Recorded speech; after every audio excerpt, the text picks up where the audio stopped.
Hi everybody, in the last section of 4F, we explore how the factorization of quadratic or trigonometric expressions can help us simplify them.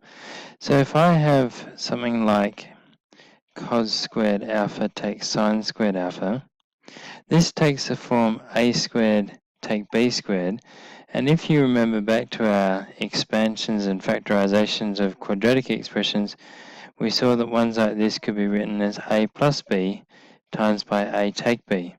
So in this case, I could factorize this to be cos alpha plus sine alpha times by cos alpha take sine alpha.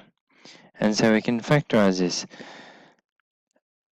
Other ones, we can come across other ones, which may seem a little trickier. So if I have tan squared theta take 3 tan theta plus 2, this kind of takes a bit of a quadratic trinomial form, and you'll see what I mean in a second. So we'll say let capital X equal tan theta.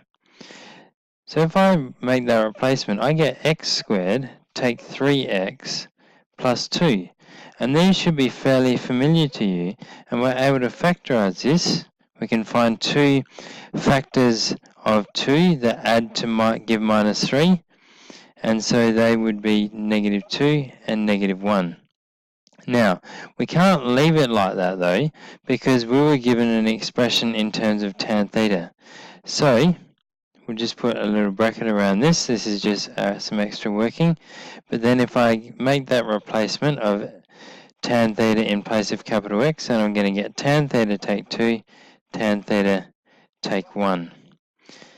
Okay, now these two are some basic ones, and it doesn't really seem to be going very anywhere.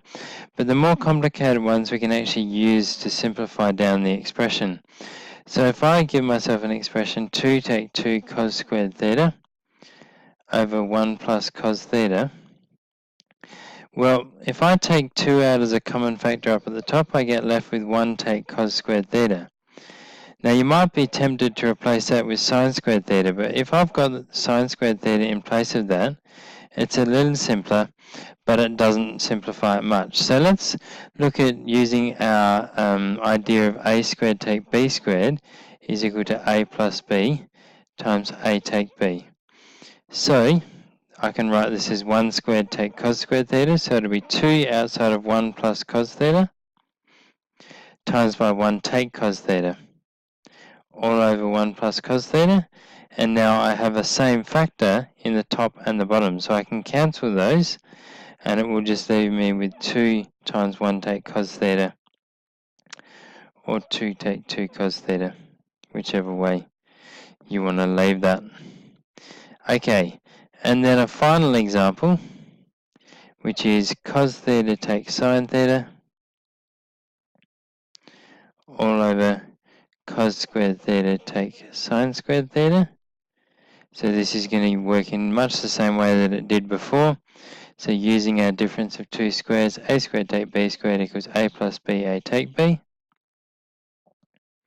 And then cos theta take sine theta on the top line, all over cos theta plus sine theta times by cos theta take sine theta. And here we're able to cancel those two and leave us with 1 over cos theta plus sine theta. And that's how factorization of trigonometric expressions can help us simplify them.